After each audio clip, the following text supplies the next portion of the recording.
지난주 읽은 로마서 7장 14절부터 25절은 바울이 거듭난 후에 간혹 경험했던 영적 좌절감에 관한 고백이라고 했습니다.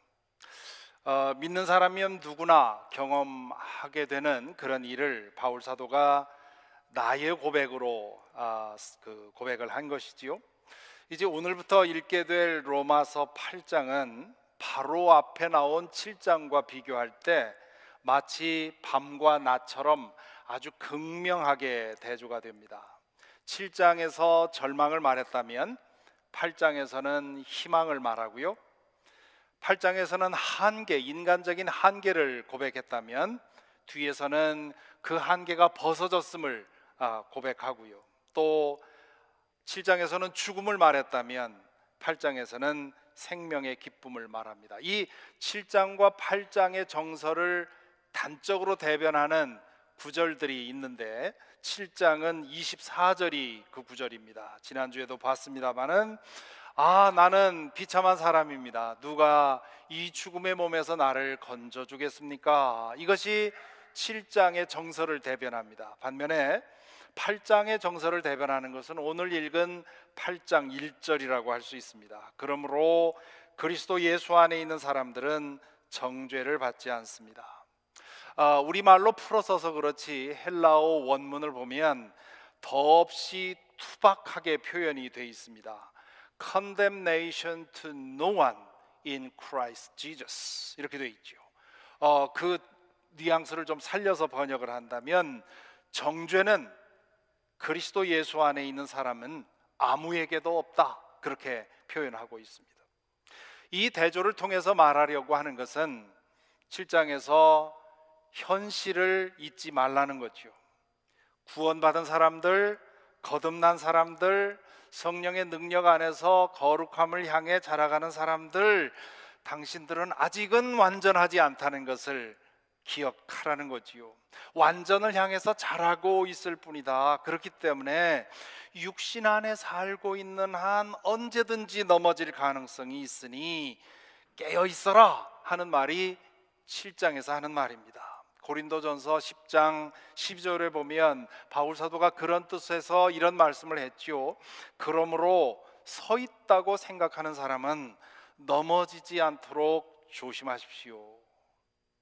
반면에 이제 읽고 묵상하게 될 8장에서는 그렇지만 두려워하지 말아라.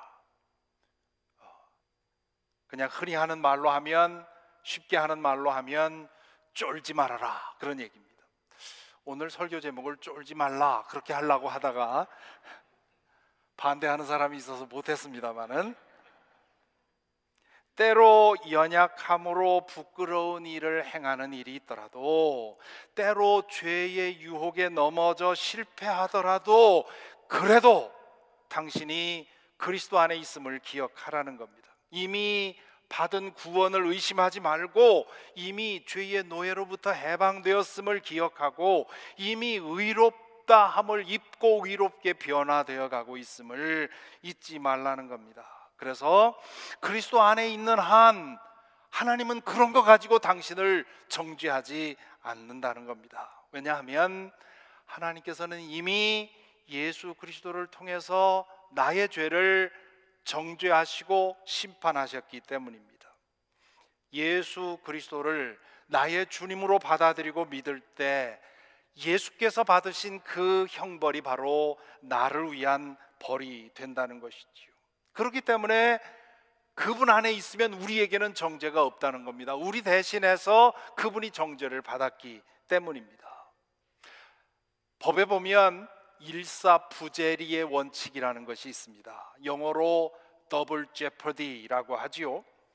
한 번 어떤 죄에 대해서 처벌을 받으면 그 동일한 죄에 대해서 또다시 처벌받을 수 없도록 헌법이 규정하고 있습니다. 우리나라도 그렇게 하고 있고 미국 헌법도 그렇습니다.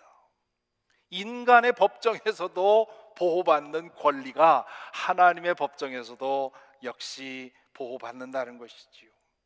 인간의 죄의 문제를 하나님께서 당신의 아들을 통해서 해결해 주셨기 때문에 그 하나 예수 그리스도 안에 있는 사람에게는 더 이상 정죄가 없다는 겁니다. 그것에 대해서 오늘 로마서 8장 3절 전반부에서 바울 사도가 이렇게 말합니다. 육신으로 말미암아 율법이 미약해져서 해낼 수 없었던 그 일을 하나님께서 해결하셨습니다. 율법이 해결할 수 없었던 그 일이 뭐냐면 죄의 문제를 해결하는 일입니다. 죄인으로 하여금 하나님 앞에서 의롭다함을 받을 수 있게 하는 일, 그리고 죄의 노예됨으로부터 해방되어서 의롭게 사는 일을 율법은 할 수 없었는데 하나님이 하셨다는 것이지요. 그 일에 율법은 실패했다는 얘기를 바울 사도는 앞에서 여러 번 얘기를 했습니다. 율법은 죄가 무엇인지 알게 하고 그리고 죄에 대한 욕구를 자극할 뿐 죄로부터 우리를 해방시키지는 못한다고 얘기를 했습니다. 바로 그 일을 하나님께서 행하셨다, 그렇게 얘기를 합니다. 어떻게 행하셨느냐? 8장 3절 후반부에서 그 하나님의 하신 일에 대해서 이렇게 설명합니다. 곧 하나님께서는 자기의 아들을 죄된 육신을 지닌 모습으로 보내셔서 죄를 없애시려고 그 육신에다 죄의 선고를 내리셨습니다. 이 짧은 문장 안에 예수님에 대해서 아주 중요한, 우리가 꼭 알아야 할 세 가지 진실이 담겨 있습니다. 첫째는 예수 그리스도는 하나님의 아들이라는 것입니다. 하나님의 아들이라는 말은 비유입니다. 하나님의 아들이라는 말이 사실을 말하는 것이 아니라 비유라고 하면 어떤 사람들은 그 말에 놀랍니다. 하지만 이게 비유일 수밖에 없습니다. 하나님이 누구와 성관계를 맺어서 아들을 낳은 것이 아니라고 하는 건 삼척동자도 알 수 있는, 이해할 수 있는 일이지요. 그리스 로마 신화를 보면 신들끼리 결혼하고 혹은 신이 인간과 결합해서 자녀를 낳는 일들이 그리스 로마 신화에 보면 나옵니다. 그러나 우리가 믿는 하나님은 그런 존재가 아닙니다. 하나님에게 영적인 아내가 있어서 아들을 낳은 것이 아닙니다. 따라서 하나님의 아들이라는 말은 다 말할 것도 없이 비유입니다. 우리가 일반적으로 너는 내 아들이다, 너는 내 딸이다 할 때 거기에는 두 가지 의미가 있습니다. 첫 번째는 생물학적으로 너는 나의 자식이다 하는 뜻도 있지요. 보통은 그렇게 쓰이지요. 그러나 또 다른 의미도 있습니다. 너는 나에게 정말 딸처럼, 아들처럼 나에겐 특별한 사람이다 라는 뜻도 있고, 또 너는 내 생각을 마치 아들과 딸처럼 알아주는구나, 이런 뜻으로 사용이 되기도 합니다. 따라서 예수님, 2000년 전에 살았던 나사렛 예수가 하나님의 아들이라는 말에는 적어도 두 가지 의미가 내포되어 있습니다. 첫째는 본성에 있어서 하나님과 예수님은 동일하다는 거죠. 성부 하나님과 성자 예수님은 구분되지만 그러나 본성에 있어서는 같다는 겁니다. 그 아버지의 그 아들이다, 그런 말을 우리가 보통 쓰지 않습니까? 또 하나의 의미는 서로 사랑하고 신뢰하기에 더할 수 없이 친밀하다, 그런 뜻도 있습니다. 그래서 성경에서는 독생자, 하나밖에 없는 아들이라고 표현을 하지요. 성부 하나님과 성자 예수님 사이의 관계는 누구도 비교할 수 없이 독보적인 관계 속에 있다는 겁니다. 요한복음에서 예수님께서 거듭 하시는 말씀이 있죠. 아버지가 내 안에 있고 내가 아버지 안에 있다, 그런 말씀을 하십니다. 2000년 전에 유대 땅에 살았던 그 청년, 그분은 육신을 입고 우리 가운데 오셨던 하나님이신데 그 하나님은 성자 하나님이시고, 그렇기 때문에 그 성자 하나님은 아버지 하나, 성부 하나님에 대해서 그 친밀감과 그 동일성을 표현하기 위해서 아버지라고 말씀을 하신 것이지요. 둘째로 성부 하나님께서 성자 하나님을 죄된 육신의 모습으로 우리에게 보내셨다는 겁니다. 8장 3절 다시 보시면 곧 하나님께서는 자기의 아들을 죄된 육신을 지닌 모습으로 보내셔서, 죄된 육신을 지닌 모습으로 보내셔서 이렇게 말합니다. 이것을 우리는 성육신이라고 합니다. Incarnation. 영이신 하나님께서 육신을 입고 우리 가운데 오셨다는 거죠. 알렉산드리아의 아타나시우스라고 하는 4세기의 기독교 지도자가 이 하나님께 이 성육신의 교리를 아주 기가 막힌 표현으로 표현한 적이 있습니다. God became man so that man could become God. 이 말은 우리말로 번역할 때 두 가지 번역이 가능한데요. 하나님께서는 우리와 같아지셔서 우리를 그분처럼 되게 하셨다, 이렇게 번역할 수도 있고요. 혹은 하나님은 우리를 당신과 같아지게 하기 위해서 우리와 같아지셨다, 이렇게 번역할 수도 있습니다. 성육신에 대해서 아주 짤막하지만 요령 있게 표현했다 할 수 있습니다. 그런데 이 말을 보고 우리가 조심해야 할 것이 두 가지가 있습니다. 첫째는 하나님이 우리와 같아지셨다는 말은 예수님께서 우리와 같은 죄인이었다는 뜻이 아닙니다. 인간의 한계 안으로 들어오셨다는 것이지요. 3차원 공간과 1차원 시간 안으로 들어오셨다는 겁니다. 인간이 경험할 수 있는 모든 유혹과 한계와 고통을 겪으셨다는 뜻입니다. 그렇지만 죄는 없으시지요. 히브리서 4장 15절에서 이렇게 말합니다. 여기 그는 예수님을 말합니다. 그는 모든 점에서 우리와 마찬가지로 시험을 받으셨지만 죄는 없으십니다.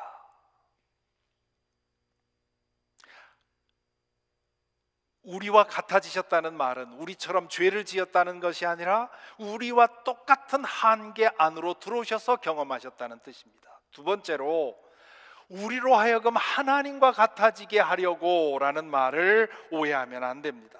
이거는 우리가 신이 되게 하려고 그런 뜻이 아닙니다. 이것이 바로 다른 종교와 기독교가 차이나는 점입니다. 기독교는 인간이 신이 되자고 하는 종교가 아닙니다. 그것은 근본적으로 불가능합니다. 왜냐하면 우리가 믿는 하나님은 창조주요, 우리는 피조물이기 때문입니다. 그렇다면 이게 무슨 말입니까? 우리가 하나님과 같아지게 하셨다 하는 말은 베드로 사도가 말한 하나님의 성품에 참여해서 죄를 벗어나 거룩해지게 하셨다 하는 그런 뜻입니다. 그 일을 이루기 위해 하나님께서 당신의 아들을 보내셨습니다. 그런데 그 일을 이루기 위해서 제거되어야 할 매우 중요한 장애물이 있습니다. 그게 바로 죄와 그 죄로 인해서 벌어진 일들입니다. 하나님께서 그 문제를 해결하셨다는 거죠. 어떻게 해결하셨습니까? 셋째로, 하나님께서 당신의 아들의 육신 안에서 우리의 죄를 대신 벌하셨다, 그런 뜻입니다. 8장 3절에 보면 마지막에 이렇게 말씀하시지요. 곧 하나님께서는 자기의 아들을 죄된 육신을 지닌 모습으로 보내셔서 죄를 없애시려고 그 육신에다, 예수님의 육신에다 죄의 선고를 내리셨습니다. 죄 없으신 예수님이 우리의 죄값을 치르시고 죽으셨다는 겁니다. 모든 인류의 죄, 그리고 나의 죄까지도 포함되어 있는 것이지요. 그것은 예언자 이사야를 통해서 수백 년 전에 예언한 그대로입니다. 이사야서 53장 4절 5절에서 이사야를 통해서 하나님은 이렇게 예언하십니다. 그는 실로 우리가 받아야 할 고통을 대신 받고 우리가 겪어야 할 슬픔을 대신 겪었다. 그러나 우리는 그가 징벌을 받아서 하나님에게 맞으며 고난을 받는다고 생각하였다. 그러나 그가 찔린 것은 우리의 허물 때문이고 그가 상처를 받은 것은 우리의 악함 때문이다. 그가 징계를 받음으로써 우리가 평화를 누리고 그가 매를 맞음으로써 우리의 병이 나았다. 이 예언의 의미는 뭡니까? 당신의 아들을 통해서 인류의 죄의 문제를 해결하려고 하는 것은 하나님의 플랜 B가 아니라 오리지널 플랜이었다는 겁니다. 히브리서 10장 12절에서 이렇게 말합니다. 그러나 그리스도께서는 죄를 사하시려고 단 한 번의 영원히 유효한 제사를 드리신 뒤에 하나님의 오른쪽에 앉으셨습니다. 단 한 번의 영원히 유효한 제사. 여기에는 두 가지 의미가 있습니다. 첫째는 과거와 현재와 미래의 모든 인류의 죄에 대한 대가를 그분이 짊어지셨다는 겁니다. 그리고 두 번째는 개인적으로 말하자면 나의 과거와 현재와 미래의 죄까지 모든 죄에 대한 대가를 지불하셨습니다. 자, 여기서 잠깐 생각해 보십시다. 예수님께서 치르신 희생이 과거와 현재와 미래의 모든 인류의 죄값을 치룬 것이라, 나의 과거와 현재의 죄만이 아니라 미래의 죄까지도 해결하셨다? 이 두 가지 사실이 한동안 저를 괴롭혔습니다. 처음에는 말도 안 되는 것처럼 들렸습니다. 어떻게 그럴 수 있느냐 말이죠. 그럴 수 있다고 생각되지도 않았고, 만일 그렇다면 그러면 예수님 안에 있는 사람들은 마음 놓고 죄를 져도 되는 거 아닙니까? 그리고 지은 죄에 대해서 이미 다 용서해 주셨다면 회개하지 않아도 되는 거 아닙니까? 사실 기독교 복음을 받아들이는 데 있어서 이것이 가장 큰 장애물입니다. 여기서 걸려 넘어져서 에이 말도 안 돼 하고 등 돌린 사람들이 수도 없이 많을 겁니다. 그렇지만 이 장애물을 통과하면 그러면 새로운 세상이 보입니다. 저에게도 이것은 어릴 때부터 믿으면서 철이 들고 나서 가장 어려운 문제였습니다. 다행히 저는 내가 이해 못한다고 그것이 거짓이라고 단정할 정도로 저 자신에 대해서 확신이 없었습니다. 내가 이해할 수 있느냐 없느냐가 절대적인 기준이 아니었습니다. 살아보니까 아주 똑똑하고 탁월한 사람들은 내가 이해할 수 없으면 그건 다 말이 안 된다고 단정하는 경향이 있더라고요. 감사하게도 저는 그 정도로 탁월치 못해서, 내가 이해하지 못해도 2000년 동안 이 수많은 사람들이 목숨을 바쳐서 이 복음을 전했다면 내가 이해하지 못하는 거지 그게 그 거짓은 아닐 거라고 생각하고, 어떻게 하면 이것을 이해할 수 있을까 붙들고 씨름했었습니다. 그러던 중에 하나님께서 깨달음을 주셨습니다. 그 깨달음으로 인해서 이제는 물론 완전히 모든 의심이 사라진 건, 질문이 사라진 건 아니지만 지금은 의심 없이 받아들이고 믿습니다. 첫째로 AD 30년경에 예루살렘 성 바깥 골고다에서 당한 예수님의 죽음이 어떻게 예수님이 오기 전에 모든 인류와 그리고 이 세상 끝날까지의 모든 인류의 죄를 모두 대속할 수 있는가? 거기에 대한 대답은 예수님이 한 유대 청년이 아니라 앞에서 말한 대로 하나님의 아들이었다고 하는 것. 아들이라는 말로는 표현할 수밖에 없을 만큼 하나님과 같았고 하나님과 밀접했고 하나님과 친밀했던 바로 그분이라고 하는 것. 그래서 그분은 십자가 위에서의 고통을 앞에 놓고 그토록 괴로워하셨던 것이지요.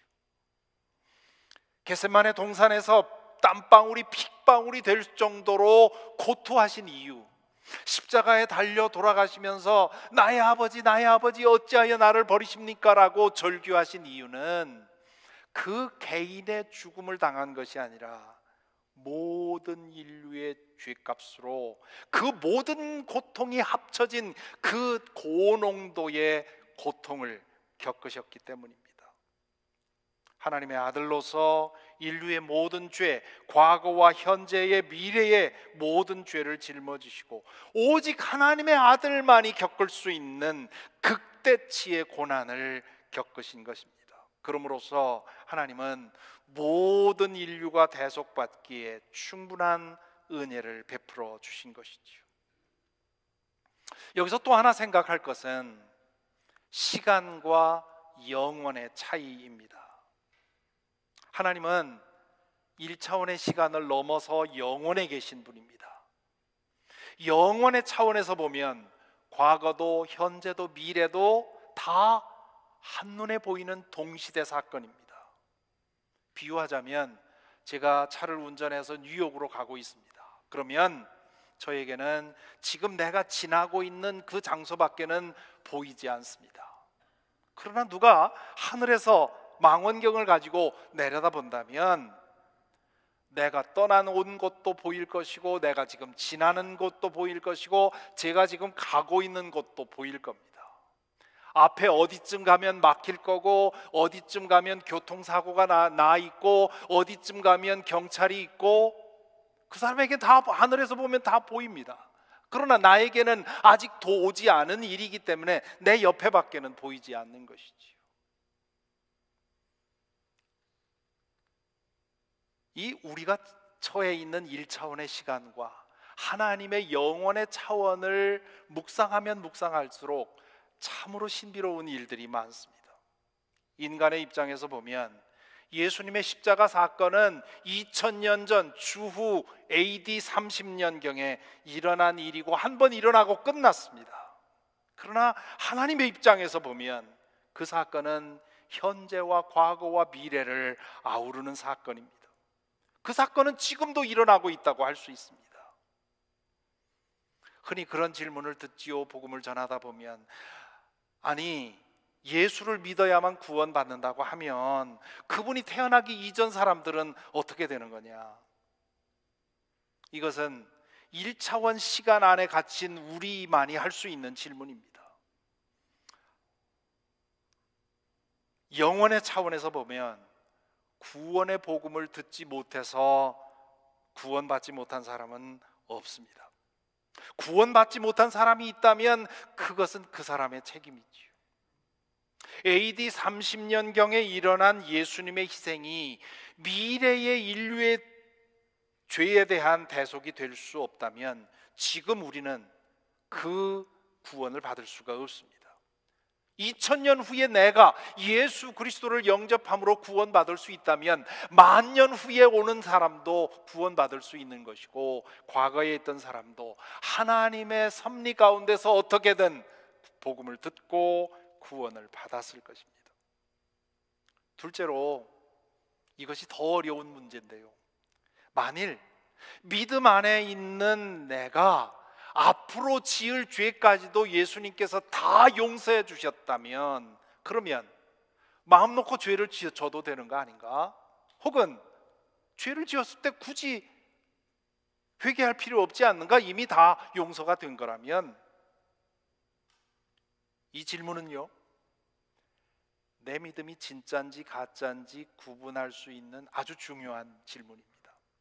만일에 내가 미래에 지을 죄까지도 예수님이 다 용서하셨다는 말을 들을 때 그럼 이제 마음 놓고 죄 지어도 되겠네 라는 생각이 든다면 여러분은 머리로만 혹은 교리로만 믿는 것일 가능성이 큽니다. 이 믿음은 우리를 구원하기 어렵습니다. 내가 미래에 지을 죄까지도 주님께서 2000년 전에 다 용서해 주셨다는 말을 들을 때 그러면 그 은혜를 갚기 위해서 내가 더욱 깨어서 거룩하게 살아야 되겠다라고 마음이 들 때 우리는 비로소 복음을 제대로 믿는 것이고 십자가의 은혜를 제대로 경험한 것입니다.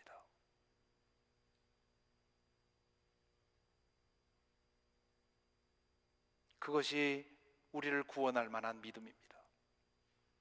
이 사실을 어떻게 설명할 수 있을까? 어떻게 하면 이 이야기가 좀 쉬울 수 있을까 생각을 해보았는데요. 어떤 가난한 남자가 있었습니다. 아주 가난한 남자입니다. 능력도 없습니다. 배운 것도 없습니다. 돈을 벌 수 있는 방법이 없습니다. 그저 하루하루 근근히 먹고 살면서 자녀들에게 가난을 대물림할 수밖에 없는 상황에 있습니다. 이 가난을 어떻게 내 자녀들에게 물려주지 않을 수 있을까 고민을 했습니다. 그러던 중에 어떤 귀금속을 캐내는 광산에서 구인 광고가 났습니다. 위험성이 매우 높은 일이기 때문에 보수가 매우 높습니다. 그리고 그 일을 하다가 문제가 생기면 보상액이 아주 엄청난 보상액이 약속되어 있습니다. 이 아버지는 고민하다가 정말 위험한 일이지만 내 자녀들 그리고 그 자녀의 자녀들이 이 지긋지긋한 가난으로부터 벗어나게 하려면 이 방법밖에 없다고 생각하고 지원을 합니다. 몇 년 동안 그곳에서 잘 일했고 월급의 일부를 생활비로 보내주면서 차곡차곡 돈을 모았습니다. 그러다가 사고를 당해서 목숨을 잃었습니다. 회사에서는 그 사람이 그동안 저축한 그 돈과 그리고 어마어마한 보험금을 합해서 가족에게 전달합니다. 그 돈은 그 아내와 자녀들에게 평생 넉넉히 쓰고도 남을 정도의 엄청난 액수의 돈이었습니다. 자, 여러분이 그 아내 혹은 자녀라면 그 돈을 마음 놓고 쓰겠습니까? 자녀와 가족에 대한 그 아버지의 사랑을 제대로 안다면 그 돈을 쓰는 게 얼마나 송구스럽겠습니까? 자녀가 아마 어리다면 자랄 때까지 공부하는 동안 쓸 돈은 어쩔 수 없이 아버지가 남긴 돈에서 쓰겠지만 철이 들면 내가 빨리 내 스스로 돈을 벌어서 먹고 살고 아버지가 남긴 이 고귀한 돈은 다른 목적, 더 큰 목적을 위해서 사용하겠다고 생각하지 않겠습니까? 예수 그리스도께서 우리 죄를 위해서 쏟으신 희생이 그렇습니다. 내 죄가 얼마나 크고 그 죄로 인해 내가 대면해야 할 심판이 얼마나 무서운지를 안다면, 그리고 예수 그리스도가 어떤 분인지를 제대로 안다면 그분의 희생이 나의 과거와 죄와 현재의 죄와 앞으로의 죄를 모두 다 용서해 주셨다는 사실은 더욱더 두렵고 떨림으로 거룩하게 살기 힘쓰게 만들어 준다는 것이죠. 그렇게 삶에도 불구하고 때때로 넘어져서 죄를 지었을 때 우리는 참담하게 더욱더 아픈 마음으로 회개하게 되겠죠. 회개하는 이유는 용서받기 위한 회개가 아니라 이미 용서해 주신 것에 대해서 그 은혜에 응답하지 못하는 삶을 산 것에 대해서 마음 아파하면서 회개하는 것이겠죠. 그것이 거듭난 사람의 마음이고요, 그것이 은혜를 아는 사람의 마음입니다. 그런 마음으로 거룩하게 살기 위해 힘쓰는데 내 안에 남아있는 연약함으로 인해서, 우리를 넘어뜨리는 사탄의 유혹으로 인해서 가끔 혹은 자주 넘어집니다. 그럴 때라도 낙심하지 말라는 것이지요. 그리스도 예수 안에 있는 한 하나님은 그것으로 당신을 정죄하지 않는다는 겁니다. 그래서 8장 1절 말씀에서 다시 보면 이렇게 말합니다. 그러므로 그리스도 예수 안에 있는 사람들은 정죄를 받지 않습니다. 회개하지 말라는 뜻이 아닙니다. 영적인 철면피가 되라는 말이 아닙니다. 예수 그리스도께서 베풀어 주신 은혜가 얼마나 크고 완전한지를 알라는 말입니다. 그 은혜를 알면 넘어진 것에 대해서 송구스럽게 느끼겠지요. 그렇기 때문에 그 송구스러운 일을 다시 반복하지 않기 위해 노력하겠지요. 그뿐 아니라 하나님은 우리를 정죄하지 않을 뿐만 아니라 죄의 굴레로부터 벗어나서 거룩하게 살 수 있도록 성령을 우리에게 보내주십니다. 8장 2절에서 이렇게 말합니다. 그것은 그리스도 예수 안에서 생명을 누리게 하는 성령의 법이 당신을 죄와 죽음의 법에서 해방하여 주었기 때문입니다. 8장 4절에서는 그것은 육신을 따라 살지 않고 성령을 따라 사는 우리가 율법이 요구하는 바를 이루게 하시려는 것입니다.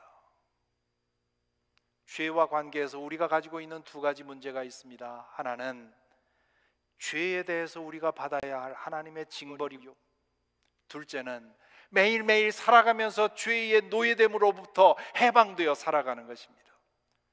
첫 번째 문제는 예수께서 십자가 위에서 해결해 주셨고요, 두 번째 문제는 우리에게 성령을 보내주셔서 해결하셨습니다. 이렇게 본다면 결국 구원의 여부는 두 가지 질문에 걸려 있습니다. 과연 예수 그리스도를 통해서 주신 하나님의 은혜를 참되게 믿고 있는가? 믿는 사람에게 과거와 현재와 미래의 모든 죄를 용서해 주시고, 그래서 그 그리스도 안에 있는 사람에게 하나님은 정죄하지 않으시고 의롭다고 인정해 주시고, 그리고 그 은혜 가운데서 우리는 하나님께 아빠 아버지라고 부르며 살아갑니다. 두 번째는 은혜 받은 후에, 의롭다함을 얻은 후에 매일 매순간 그분 안에 머물러 사는가에 있습니다. 그것이 우리의 죄를 대속하시고 의롭다함을 얻게 해주신 은혜에 보답하는 길입니다. 그 은혜를 보답할 수 있는 능력을 주시기 위해서 우리에게 성령을 주십니다. 그러므로 이제 사순절이 2주간밖에 남지 않았는데요, 십자가의 은혜를 묵상하며 기도하는 이 기간 동안 더욱더 십자가의 은혜를 마음 깊이 깨닫고, 그리고 성령의 능력으로 죄로부터 해방되어 거룩한 삶을 살아가는 저와 여러분이 되기를 간절히 기원합니다.